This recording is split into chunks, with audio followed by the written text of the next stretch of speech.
Welcome to Binge Breakthrough, the podcast designed to help you finally break through the barriers that keep you stuck feeling out of control around food.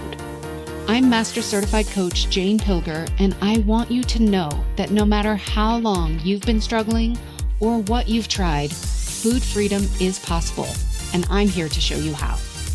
After years of therapy, eating disorders treatment, restrictive diets, and reading all the books, I was still stuck in the on-again, off-again cycle of restricting and binging until I was able to see it all from a new perspective that changed everything. Each week, I will share the strategies, tools, and mindset that allowed me to overcome my decades-long battle with binge eating. Your journey to body trust starts now. Let's dive in. Hello, trusted listener. Welcome to Binge Breakthrough. I consider you a trusted listener because I trust that you are listening to this podcast for a reason. I trust that you're going to hear something today that is insightful and impactful on your journey with food. So if you are listening to this episode when it airs live, it is actually Christmas Day 2024. And I thought, what better gift can I give to you? I actually think all of these podcast episodes are a gift. This whole podcast really is my gift to you.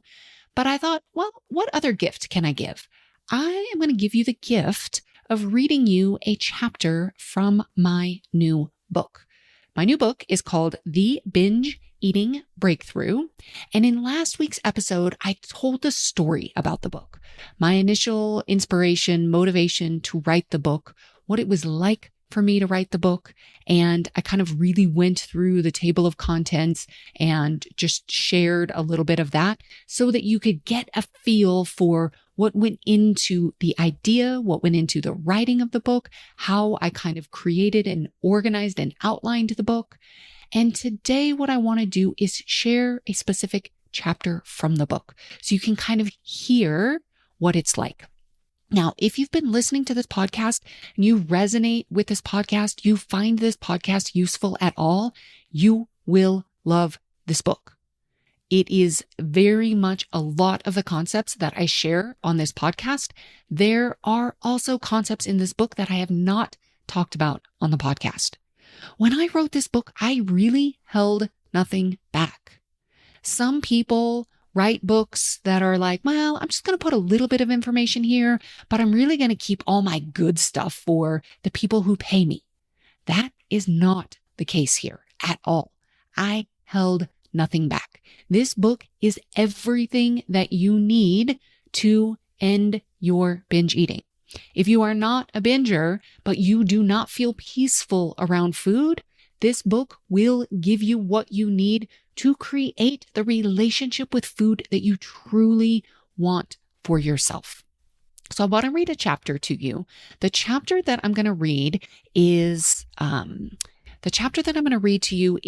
chapter 9, and it's called How Did I Get Here? Making Sense of Your Path. And I want to just give you a quick I just want to orient you to where this is in the book. So the book is broken down into 4 sections. I go over this in a little bit more detail in last week's episode. But in section number 2, it's the 4 pillars to cultivating peace with food. And those 4 pillars are clarity, connection, compassion, and confidence. And this chapter that I'm going to read to you is in pillar number 1. It's within the clarity pillar. So the chapters in the pillar of clarity are why do I behave this way? Understanding the brain. How did I get here? Making sense of your path. This is the chapter I'm going to read to you. And then who do I want to be as an eater? Your identity. All right. So now that I've just oriented you a little bit to where this comes in the book, I just want to read you this chapter. How did I get here? Making sense of your path. Now that we understand how our brains work, let's take a moment to look back at our personal journeys. Understanding how we got here is a crucial step in gaining clarity. It's not about dwelling on the past, but about making sense of our experiences so we can move forward with greater understanding and compassion. My story. Let me share my own journey to illustrate this process of making sense of one's path. I was a very sick baby with a lot of digestive issues. My mother was unable to soothe me, which was challenging for her. This affected our attachment, a topic I now explore with my clients. In my family, we didn't learn how to process or allow emotions. We didn't talk about feelings or navigate conflict together. When someone was upset, we would retreat. I often went to my room and slammed the door, only to come out the next day, acting as if nothing was wrong. As a young child, I have a distinct memory of hiding in the pantry, eating brown sugar by the spoonful. I don't remember many details, but I remember not wanting to get caught and how good it tasted. The summer before my senior year in high school, I went to Paraguay for 8 weeks on a mini Peace Corps type of excursion. I gained 20 pounds in 8 weeks, and with the rapid weight gain came dark red stretch marks on my hips and breasts. I was an avid volleyball player. Our uniform bottoms were called bun huggers. Think thick cotton granny panties. This meant my new stretch marks were visible for everyone to see. This marked the start of my first effort to lose weight. I had a lot of shame and hatred for my body. I started severely restricting my calories, going to the gym to lose weight, tracking my calories in a spreadsheet, and reading Clean Eating magazine. I also became a vegetarian. Then I went away to college. I tried out for the volleyball team, but didn't get selected. I was away from my family and friends and making decisions on my own. In October, I received a care package from a church I had attended once, a box full of candy bars. I remember being upset by the package. They didn't even know me, and I had felt very ostracized the one time I went. I sat down and ate the entire box. It would be the first time I slammed the door on myself, and also the first time I used food when I simply wasn't able to use my words. As the binges continued, I was very worried about gaining weight. I would alternate between eating lean cuisine and cottage cheese one day and binging on ice cream, macaroni and cheese, baked goods, and cereal the next. My internal dialogue was terrible.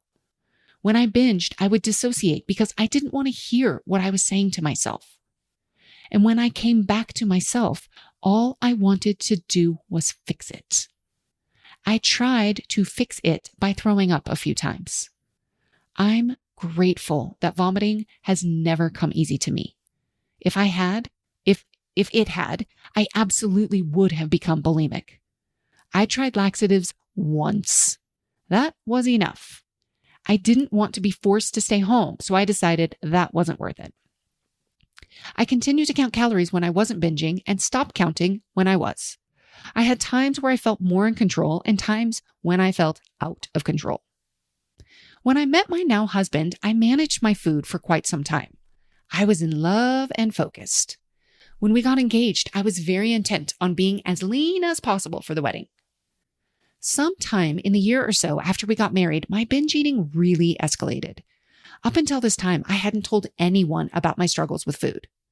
People would have seen the weight fluctuations, but I hadn't actually told anyone about it. Years later, I was seeing an eating disorders therapist who convinced me to enter intensive outpatient therapy at a local eating disorders treatment center. I graduated IOP and I started to help other women struggling with food through a weight loss membership program. I was determined to help others and became committed to turning my pain into my purpose. I got certified as a life coach and learned even more about the power of the mind and how our thoughts shape our reality. I believed I could just think my way out of binge eating. When I started my own business of helping others, I wasn't able to explain why my binge eating returned, but it did. I felt so much shame and incongruence talking to people about their binge eating while I was binge eating in secret myself. Then I learned about the nervous system, trauma, and how we heal. I learned how to create safety and trust with food, with myself, and with my body. Now, I still binge on occasion. It's rare and totally different than it used to be. I eat way less and recover way faster. Minutes now versus hours, days, weeks, or even months. I used to be so worried when I would binge and would feel like a fraud. Then I decided I would only be a fraud if I pretended it didn't happen. So when it does, I share it with my clients. I process it with them so they can see how it works, how I make sense of it, how I learn from it, and how I move on. I might record a video the next day explaining what happened, telling the full story and letting them see exactly what my process is. It doesn't happen very often, but when it does, there is always something to learn for me and for my clients. Looking back, I can see how it all makes sense. I wasn't securely attached to my mother, so I attached to food. I had very little emotional capacity. I didn't learn how to navigate emotions or conflict.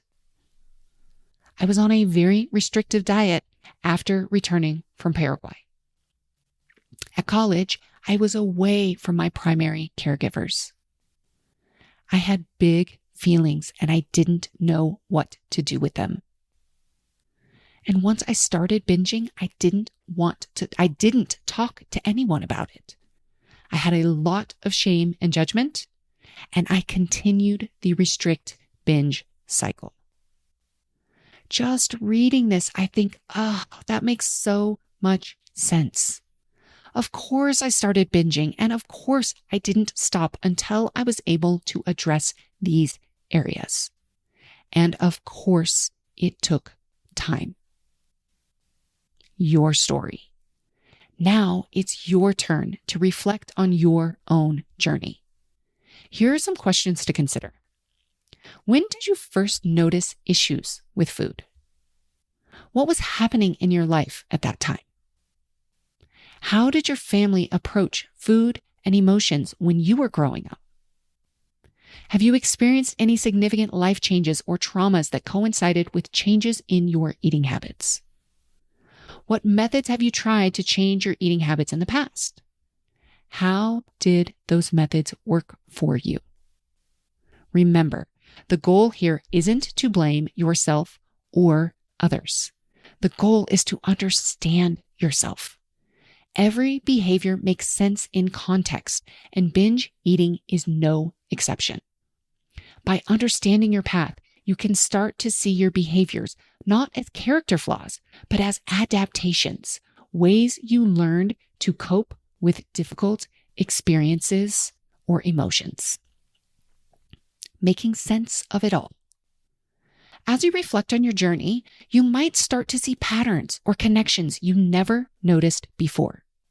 You might realize that your binge eating started as a way to cope with stress, or as a rebellion against strict food rules, or as a way to feel in control when other areas of your life felt chaotic. This understanding is powerful. It allows you to replace shame and self-blame with compassion and curiosity. Instead of asking, "What's wrong with me?" you can ask, "How does this make sense given my experiences?" Remember the 8 reasons for binge eating we discussed earlier. Number 1, shame and judgment. Number 2, restriction. Number 3, dysregulated nervous system. 4, disconnection from the body. 5, coping mechanism. 6, attempt to control. 7, habit. 8, negative self-talk. As you reflect on your journey, you might recognize some or all of these factors at play. This reflective recognition is the first step towards change. Understanding life transitions and food challenges. As you reflect on your journey with food, it's important to recognize that challenges with eating often arise during significant life transitions. These periods of change can create stress, uncertainty, and a need for coping mechanisms, which for many people can manifest as changes in eating patterns. Here are some common life transitions that can trigger or exacerbate food challenges. Teenage years. Adolescence is often when many first develop concerns about body image and eating habits. Hormones begin to shift during puberty and the body begins to take on a new shape. Hormones and love interests aren't the only things happening during this time. Individuals have more autonomy in their food choices. Peer influence becomes increasingly important, and there is often a sense of trying to figure out who you are in this world. All of this can lead to body dissatisfaction and attempts to control food intake. For many, this period lays the groundwork for their future relationship with food and their body. First year of college. For many, like me, food issues first appear during the freshman year of college. This is often the first time we're away from our primary caregivers and facing full responsibility for every decision, including what and when to eat. The stress of new academic challenges, social pressures, and newfound independence can all contribute to changes in eating habits. Perimenopause and menopause. For many women, the hormonal shifts and body changes that occur during perimenopause and menopause can trigger or worsen food struggles. The physical and emotional changes during this time can be overwhelming, and food might become a way to cope with these changes or attempt to control a body that feels out of control. Major life changes. Other significant life events can also impact our relationship with food. These might include starting a new job or career change, getting married or going through a divorce, having a baby or becoming an empty nester, moving to a new city or country, experiencing a loss or grief. Understanding these patterns can help you make sense of your own journey. If you notice that your food challenges began or intensified during a period of significant change in your life, know that this is a common experience. Your struggles are likely a natural response to life changes, not a sign of personal failure or weakness.